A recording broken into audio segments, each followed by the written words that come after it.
What are we jamming on now, Jay? What are you jamming on now? Do you remember? So, yeah.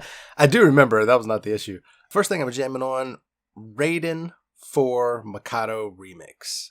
So, Flying shooter, right? This is the flying shooter, yeah, right? Yeah, so last time we talked about the predecessor. We had talked about its predecessor, Raiden 3, and I'd gotten both games. I'd picked both up, thankfully, and Raiden 3 was always a blast. I actually decided, you know what, I'm gonna try the fourth one. Let's see what that's all about.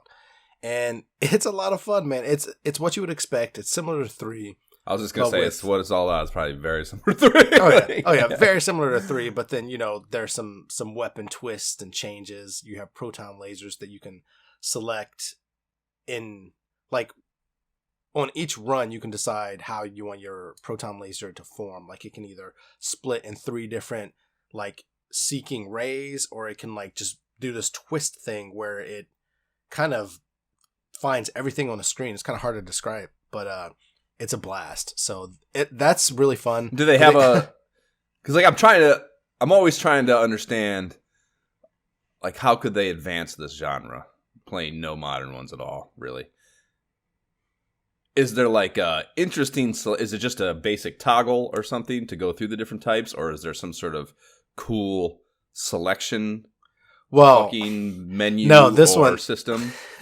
No, you have to select those at the beginning of each run. So at the beginning of the game, that's all you do is select it. But then remember, this is the type where it rotates through the different weapons, and each weapon you choose has an upgrade path. So if it's blue, if you grab it when it's red, it's like the spread weapon like you would see on Contra type of thing. If you grab it when it's blue, it's like a straightforward laser beam, which is the most powerful thing that there is. But if you grab it when it's purple, then it turns into the photon beam that I talked about, which either spreads into 3 powerful beams, or it's this twisty thing which heat seeks everything in its path. And so that's pretty fun. And then they have the bombs as well. But they also have this overkill mode, which I don't really quite understand yet, where each enemy that you defeat, which above a certain class, not just tiny little ships, but each enemy that's of a certain size, has a meter once you defeat it. And the quicker you defeat it, you get a higher overkill, and that gets you more points, I think. And those points, as I understand it, contribute to a P getting floating when an enemy gets defeated, and the P basically is max power. So once you get that, you just are the god walking amongst mere mortals, you know what I mean? So I think that's the way it works. And so that mode is fun. But another twist that they have, in addition to obviously it's co-op, you can have 2 people play at the same time, either on separate screens doing their own thing and just competing for score, or clearly on the same screen together, which is how I like to play with the kids. Yeah, and you have the option to, I think, as you're playing along, the more you do, the more you can unlock. And one of those things is not just different ships, but a ferry. So instead of a flying ship, you can select to be this ferry. And I think there are multiple of them, but the ferry has different attacks. The ferry still has the same power-ups land for the ferry that they do for the ship, but they act different. So instead of the photon beam being that. Are you excited? Does the sound of fairies make you super excited? No, there's a game in this fucking issue, that Arrow, whatever it was, from Renovation, that has this exact thing where you turn it. That's got the robot and the ship, and you can switch between them interchangeably while playing.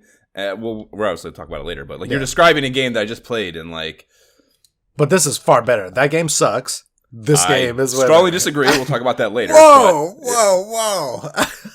That's crazy talk. We'll talk about that later. Yes, but no, I mean, this is the fairy is a blast, because the photon, instead of being a laser, is kind of these bubbles that are really they have a different flight path. It's almost like crop dusting, but they are they detonate, so that's pretty cool. And instead of the blue beam, she has multiple beams which kind of track left and right. So it's fun because it adds another level of variability, so you can switch things up as you go through. So that's been a blast, and I take offense to you comparing such a masterpiece to such a game that we will talk about later. But now I'm really, really excited to talk about this freaking game later. After that, playing a lot of COD, Zombies is still the game, still my mode that I enjoy the most. But man, it feels like, I don't know, it feels like they need to add more content to it though. Like for a mode that, like, I know there's a lot in Call of Duty. There's so many different modes you can do. Like, I enjoy them. But Zombies being like the mode that it is, as much room, I guess, that they have to play with. Like, it's like a giant sandbox, and there's so much that they can do, and it's so much fun. But it's like there's not enough to keep you going for a game that's meant to be played all the time. It's just, I don't know, they need more bosses, more missions, more something. And I'm definitely not the type of person to ever like speedrun a game and then tell a game dev like, hey, you need more content. Like, I hate it when people do that. That's not me. But for something like this, that is a live service. It's meant to be played regularly. It just feels like, I don't know. I kind of come to it when you have good gear. You kind of come in with your friends. You're like, all right, guys, what's our motivation this time? What are we going to do? There's a couple things we can still do once we get our stuff together. But what you're gonna do. That's I mean, it's. Oh, don't get me wrong. Don't get me wrong. Sometimes I just want to go in and take the highest level gear I have and just mow everything down and just not even care and just that's it. But other times I want to actually advance and do new things. I'll see. Jay, I have good news for you. Subnautica 3 is coming, and we can do science and actually feel accomplished at the end of our co-op adventure together, as opposed to just killing a bunch of stuff and it feeling repetitive. So, good news. If it is co-op, that is one thing I will always say, and one reason I love the gaming industry. If it is co-op, I will give it a try. Like, let us. I will try any adventure co-op together. If it sucks, that might only be one time, but I'll definitely give it a try. Well, I'll talk about it, but I don't think I put it in here, but yeah, I have very interesting co-op news for something that I can't believe I co-op for. All right. Well, I cannot wait to talk about that. But one thing I have not been co-oping on is NBA 2K24. I have a love-hate relationship with this game. It's so good. Dude, it's so good. It's like every time you say NBA 2K, whatever. I know. You just get a visceral reaction. I have non-flashbacks of missing layups is what I have. Dude, so that is what has been happening to me this last week. This last week, I don't know what it is, man. It's like I'm playing the game. I have Shaq now. He dominates. It's great. But just like the level of the amount of layups I've missed in a game, like I'm still winning by like 10, 12. But like they changed it enough to where you don't get like 3 stars in the mode I'm playing for defeating a team like at the highest mode. You have to defeat a team at a certain level by like 15. So like missing those layups could screw you up. You end up winning by 8 and you only get like 2 stars, and I gotta play this whole damn team again, and then I'm just like pissed off about it. I don't understand what's going on there. Somebody who's like great at NBA 2K, please let me know what I'm doing wrong. I've looked at the options. I'm like, what am I doing wrong here? Like, I don't. Yes, I know that if you're wide open, you should always make it pretty much, but that's not even the case. If the more contested you are, the less like you are to make a layup. But sometimes, man, like LeBron is just he's gonna make a freaking layup over somebody who's 5'10". I'm sorry, like you're not gonna tell me that dude is stopping him unless he's fouling LeBron. Like, get out of here. Like, get out of here. That's all I have to say about that. That's how I remember. Like, do you disagree? Like, do you disagree with that statement? Come on. Like, if I'm guarding LeBron, like he's getting that layup every time unless I like do some I watched heroic LeBron stuff. play this year. He's pretty old, but he probably still make that. Exactly. And then last, man, the one thing that we have dipped our toe in, we haven't gotten too far in yet, but is really exciting so far. Baldur's Gate 3. You started it. Yeah, we started it, man. We got back on it. We got back on it. Oh, yeah? Yeah, we're chugging into we're in Baldur's Gate now in the city, which is I think I probably already said is seemingly what the whole third act is. And yeah, we're chugging. I think it'll get done. Nice. It feels like it just needs to get done, though. I mean, I don't know. I am like, we kind of like I told you we were kind of stuck, and like there was this really hard battle, and we just needed to strategize better, and we were able to knock that out, and it gave us all this new purpose, and that has reinvigorated me emotionally and mentally, that there's things on the quest log. I understand what they are. I see them. I see the end goal for them, and it's given us some more motivation. I think what to do. that we'd been kind of wavering for a while, which that's probably the biggest thing about that game, and that was the thing with the Divinity Sins. It's the same thing, same company, same thing. So I think it's in their DNA a little bit to just have so much going on that you can kind of, especially if there's any delay between when you're picking it up and playing in it, you can kind of get a little bit of what is there? I don't even. What do I do? Even I hate that so much. So that's probably the only gripe, but it is just so involved. There's so many tangents and shit that like it's cool. I want that, but I also it's like gamer. I want everything. Give me everything I want and make it perfect for me, just me. Which is obviously unrealistic. But it's just like it's so too much, but not like I don't know. At times it's too much, and it feels a little bit like a job. Wow. But it's good. I definitely have not gotten to that level yet. I'll be surprised if you finish it. The way you kind of fucking ADHD around on games, I'll be super surprised if you finish that game. Hey, no. If a game is meant to be finished, I will finish it. Like, there are certain games that I'm getting into, I will play them. Like, play through Diablo, play through COD campaign, play through Starfield. I'll definitely play through the games that I want to actually play through. Assassin's Creed, like I will play through those. What's that? Recording? So that's the only thing. Like, as long as, that is the main challenge, is making sure we're both, are we awake, able, kids in bed, able to actually play together and like put the time in. So that's the only limitation. Like, and that's the thing too. How long will that take? Yeah, it doesn't. It's not. That's probably one of the bigger impediments, especially if you're playing as like this regular co-op thing. I bet Jab would attest to this too. Although they kind of do it seemingly more structured, where they're like, oh, it's 9:00 on Thursday, so all that kind of like limbo. Yeah, that limbo goes out the window. Whereas if you're doing it as a couple thing, it's like, want a Baldur's Gate tonight? Like, sure, yeah, okay. And you finish dinner, and you're like, like, because it is, you can't just, there's no point in jumping in for 27 minutes. Like, it's a waste of time. By the time that time is up, you might not even have figured out what you want to do yet. So it is very, like, if you got to have at least, an hour plus is, I think, absolute minimum. It's going to be like, all right, the kids are in bed. All right, it's 7:30 go time. Like, I know we have 2 hours-ish before any kind of tiredness starts setting in. Right. We got to get going. So, yeah, that's the real life friction might be the hardest part about it, more so than anything in game. But it is a long, involved process.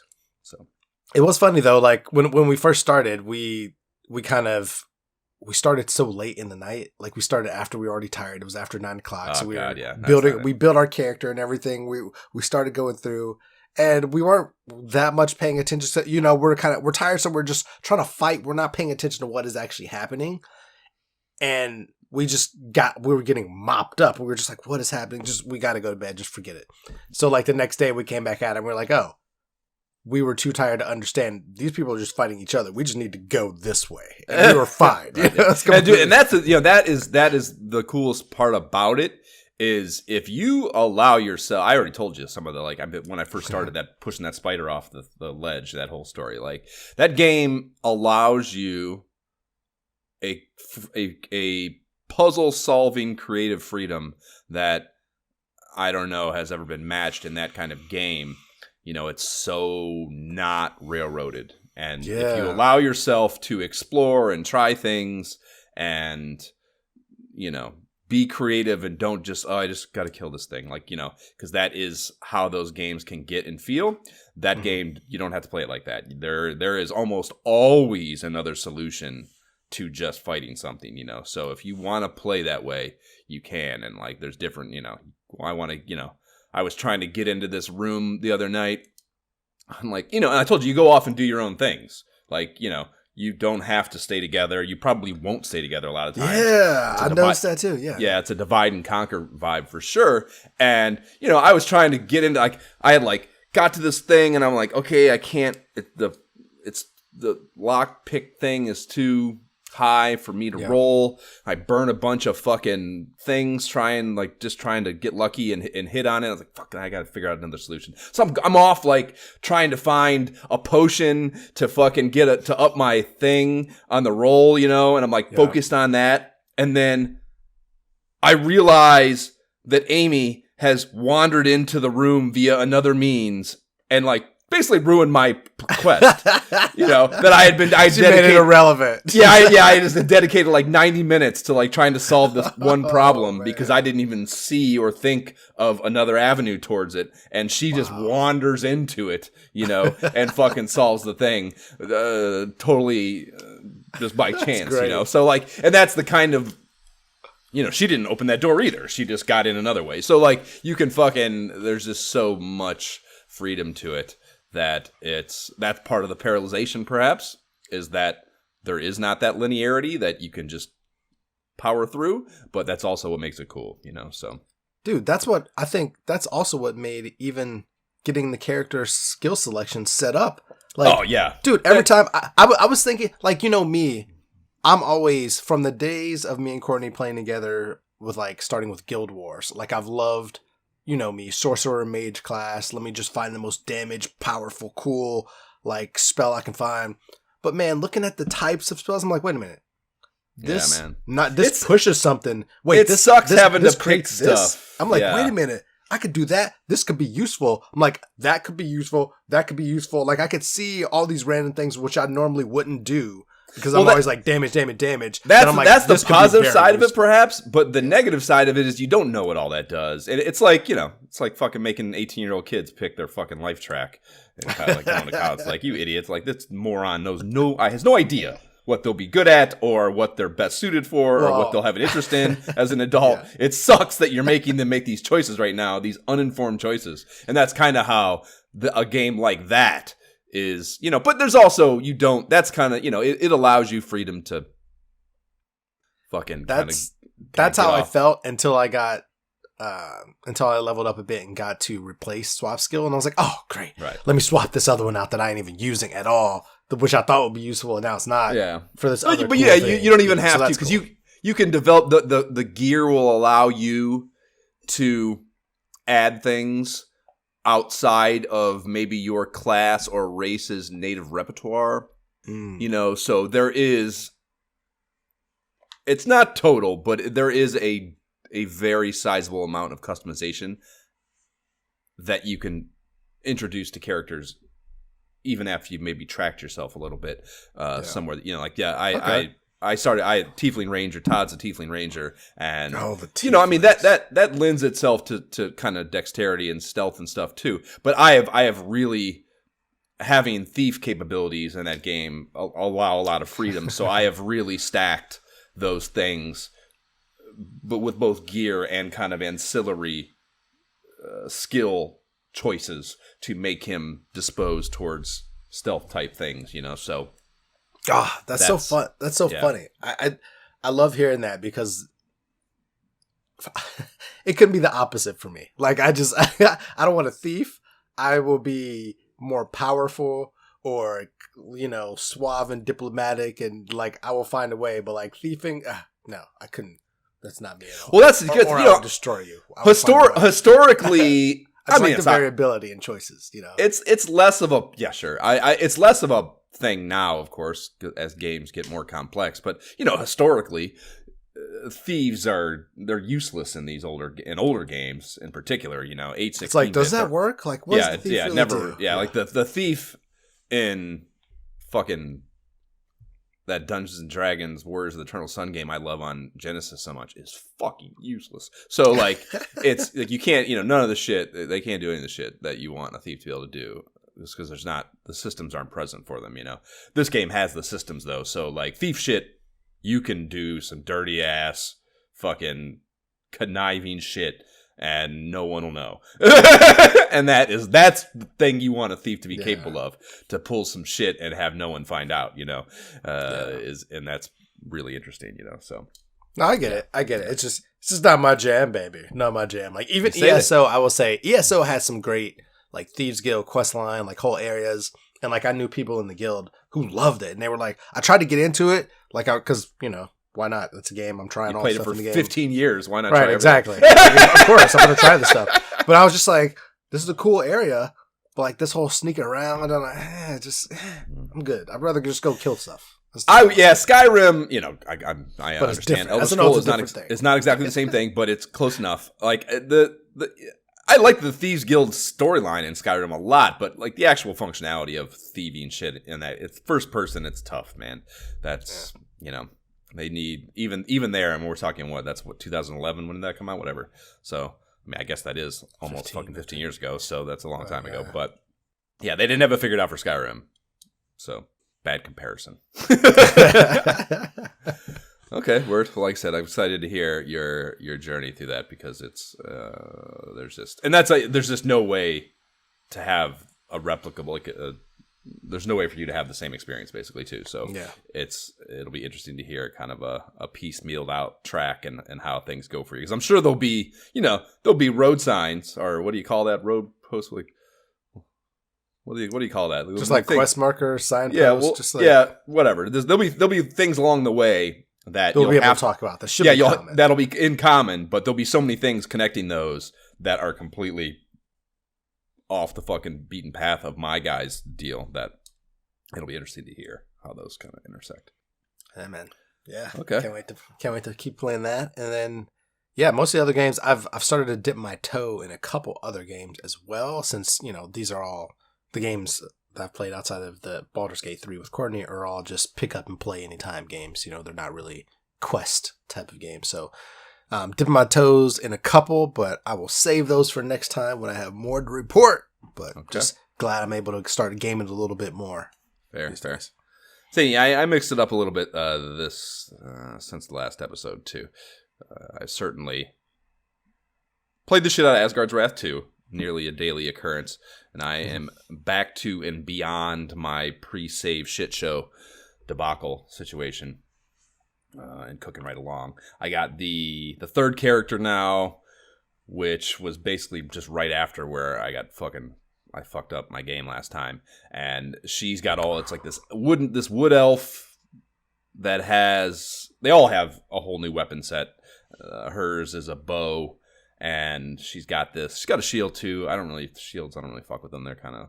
Wait a minute, hold on. Is this your third? Is this like the third character in your group, or is this like your third? No, you switch between them. Yeah, no. You switch. You. Okay. Yeah, these games, your character is a god, and you possess these humans. Oh, okay, that's right. Yeah, so you possess these mortals in each one of the they're kind of like just a chapter, and you possess a certain mortal. You can use the different mortals once you've kind of gone through areas. There's all this like hidden shit to do with the other mortals in each thing that give replayability to each stage or quest. Like the Lego games. Gotcha. Possibly.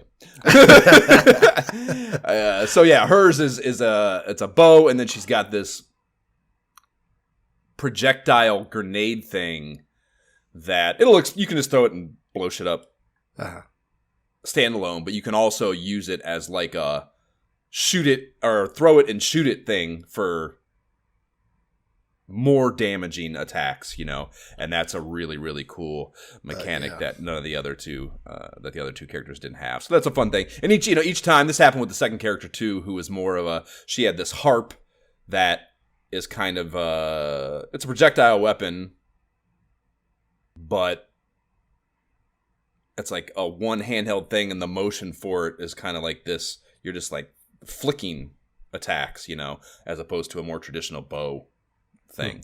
So, but with each one of these, you have like this. Yeah, you first get the character and you're like, it's harder because you don't know how to use these weapons yet, So you go through this learning curve phase where you're kind of frustrated and shit. And I absolutely did that when I first got this character. I was like, this character fucking sucks. And then like, you play it for a while and you learn the nuances. And you're like, oh, this is fucking great, So yeah. I've gotten past that initial stage with her and cooking along. And her saga, her chapter is in this lava zone, this like really crazy ass lava wasteland deal. So it's a really cool environment too. So that's pretty fun. And I got the last companion character. There's 5 of those. The last one's a boar. I got that. His puzzle function is eating these. There's like all these grub hub things, like these little fucking, I don't know, these little mounds that these grubs bury out of, and they like, you can see their faces, they fucking smile at you and shit as you walk by.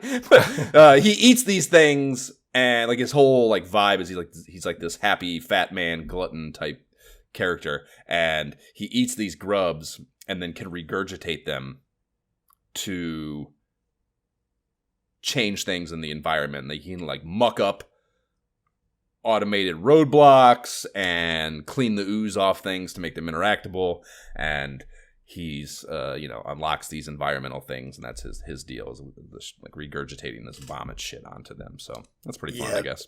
Yeah, that sounded disgusting, sir. Yeah, disgusting. Yeah, for sure. So playing plenty of that, but I also did some other shit too. So Power Wash Sim VR dropped it dropped some DLC. So for six bonus things, jobs, I guess they call them, and that was totally free. So that was pretty cool that they didn't charge for it. But yeah, it's like a Mars satellite dish. There's a few vehicles, like a food truck and a backhoe, like a excavator, and a paintball arena. I think there's one more. I can't recall. But so I've been playing that a little bit. Come on, Amy and I have jumped in. We'll play that's a perfect like the counter to Baldur's Gate, just like 15-20 minutes before bed kind of thing. Or some of them are bigger than that actually, but whatever the case, just jump in and do a contained thing, and it's incredible. I've already told you like that's such a soothing, cathartic, game to play. So. Also I have a little bit left of my career mode on there too, so I've been tidying those jobs up also. Trying to finish that, and then we got back into Baldur's Gate, and then behind me I don't know, I just got like it's funny, like I was just tirelessly playing the shit out of Asgard's Wrath because I had to get back to where I was. Like I couldn't live with existing in a place where I was behind where I lost that save. So I was just nothing but that for fucking weeks. And once I got to like the new area, which should have just excited me, and like all I want to do is play that now because it's new.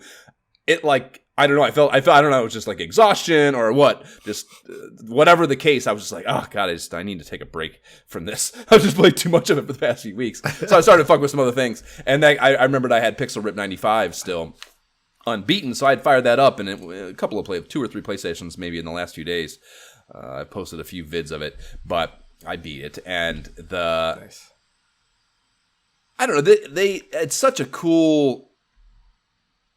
good job of like capturing a vibe, man. It's like I talked a whole bunch about 1978 and how they captured the Atari game experiences and stuff, and like that's easier because it's simpler. Like 95 is Super Nintendo is what they're going for here, and there's some Genesis stuff too, I guess. But it's a more varied gaming landscape. So there's more to the games, and the idea of capturing the feel of one of them is a little more complex. And they did it's primarily, this was the first one, 1978 was the sequel basically, and there's also 1989 DLC for this one that I probably will have to get. But it's that first game was essentially the one designer. I've talked about that. I listened to an interview with her the one time. I think it was Rough Talk, but she like I don't know. She did such a good job of just like there was towards the end there was this. One of the situations was you go to an arcade. They're doing an arcade game, a fighting arcade game contest, right? And this is set mid-90s, so it's like a kind of Streets of Rage is very much what they were going for with the experience. And it's like a tournament deal where like your main adversary kid is one of the kids in the 4. It's like 4 of you, and you're going for a high score on a 4-player machine. And the 2 on the end drop off after certain levels, and it's just you and your adversary kid last 2 playing this, and you're playing co-op, but you're competing for points. So it's just like the AI was a little dumb for him, and I was able to kind of just trounce him. But you have that going on. I've told you about this game is so predicated on that dual environmental mechanic where you're playing the video game in the game, and then you have some sort of environmental shit going on. Well, in this case, other arcade machines that kids are playing at are getting possessed by that cyber lord, Cyberlin, whatever it is, the main evil dude, and he like scares them off the machine, so they run away, and you have to take your little Nerf gun and shoot the machines and the shit coming out of them while you're still dealing with what's happening in the video game. So like that's like the game of this, and then the final boss battle of this, after you win, all the arcade games get cleared out, and this, like the character behind me, Dot, gets put out in the arcade space, and you are put in it looks like a Street Fighter 2 battle. I was about to say there had to be like a fighter tournament. Right, and it's like this big boss, and your character, and you're doing Street Fighter shit, but they also behind it put like the really, like it's like a crowd of people, and it's like, though it's like there are only a few frames of animation, and they're just in a loop, but it's a whole crowd of them, and they're like flat sprites that are just doing something, and it's just it perfectly like I immediately was like Street Fighter 2. It is nice. Exactly the vibe, including down to those fucking audience, those people watching, and it just so perfectly captured it. And, and it's not, there's nothing licensed there. They don't use any of the same imagery. Yeah, exactly. They don't use any of the same imagery. It's just a vibe. And she is able to capture it so well. And there's a bunch of those genres captured in this one game, and like when you see it, you feel it immediately, and it's just so good. One of the NPC helper characters was a Castlevania character. I think I might have talked about that ever so long ago when I started, and he's like a Trevor Belmont knockoff, and he's like super dumb as fuck, and it just there was a bunch of Castlevania type shit when you first meet him. It's just all just capturing the vibe so well in that game. Such a fucking good job of that. And at the very end, like the final thing, you get a PlayStation. It's a PlayStation knockoff, but it's a PlayStation. It's clearly identifiable as a PlayStation for Christmas. And when you turn it on and you start playing the game in the game, I could not believe how perfectly it felt like PS1, dude. I don't know how to explain it. I hated the PS1 for this reason, because it was so bad. It was like, I don't know, like when I was about to say, I did not own a PS1. Yeah, Jab had one. I didn't care for it. I was a 64. But I don't know. I don't know how to. But I know what the game's like. It's like when the camera moves, like you can see the fucking the textures vibrating. And it fucking nailed that, dude. It looked just like PS1, and the character moved with that super stilted, shitty. Like you turn your character and the whole thing, like it's like a slow fucking. I don't know. It just perfectly felt like PS1, and I couldn't believe how well she nailed that in the game, again, amongst a range of other similar accomplishments. So there's just so much TLC in it, and it's really fun game to play. And yeah, I highly, highly recommend those. And the last thing I have is last night,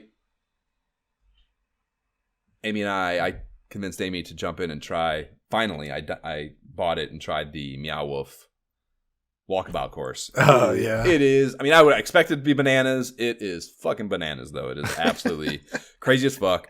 There's a lot of characters in it, which...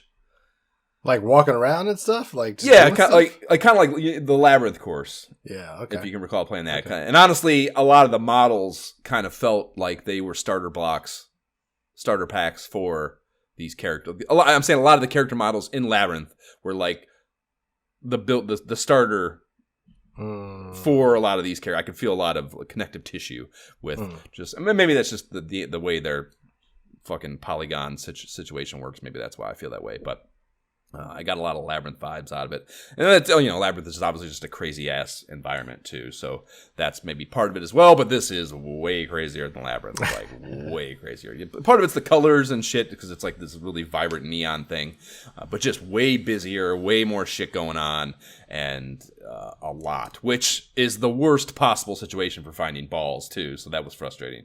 I got 12 of the 18 on the first one, which is pretty low for me. So, and like, you know, there's some situations where I am just like searching tirelessly and I'm like, there's no fucking ball here, man. There ain't no way. You know? And like they kind of, and I've wanted them to do this because I felt it was too formulaic, but they've kind of like some of the, what I have decided are rules for with the ball hiding are gone in this one. Like some of the, like they don't really, it doesn't have to adhere to physics. Which makes sense. Again, maybe that's just for this course. I don't know. But like they can be like stuck on something, like hanging from, you know, and that's not how it, usually it's always been like they have to like be able to physically rest via gravity on whatever they've been on, you know. Yeah. So that obviously changes where you have to. You can't just be sitting on the ceiling. Like right. So yeah, it makes it harder for sure, which is probably good. But the course also, the front, like I thought.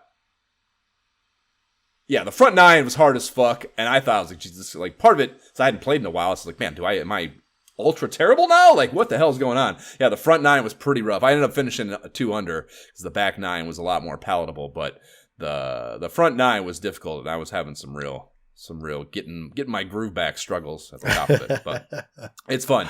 We should definitely jump in and try it. It'll blow your fucking mind. It's a cool ass course. Nice. There was one hole that was like, well, I don't even want to spoil it. There was one hole that like, fucking, so it wasn't even it wasn't even putt-putt anymore. It was like, oh man, one of those. Yeah, it was like there's a few super goofy mechanics, but there was one that was way off the wall that, yeah, it didn't even feel like putt-putt. It totally changed, and it should for what it was. They did a great job of feeling like what it was supposed to feel like, but it was not putt-putt. Okay. Which is tough to just, you know, jump in and out of as you're putt-putting, you know. Made for a difficult deal, but very fun course and very wild for sure. Good job. I'm so glad that I had been to Meow Wolf first because it made it make sense to me to some degree. Like, I think as being like cold on Meow Wolf, it's going to be even more like, holy shit, this is a lot. What is happening here? Yeah, because it is definitely a lot, but it's cool. That's cool. It's worth the $3.99 for sure. There's no question. I've never felt like Walkabout's jipping you. The value is always there.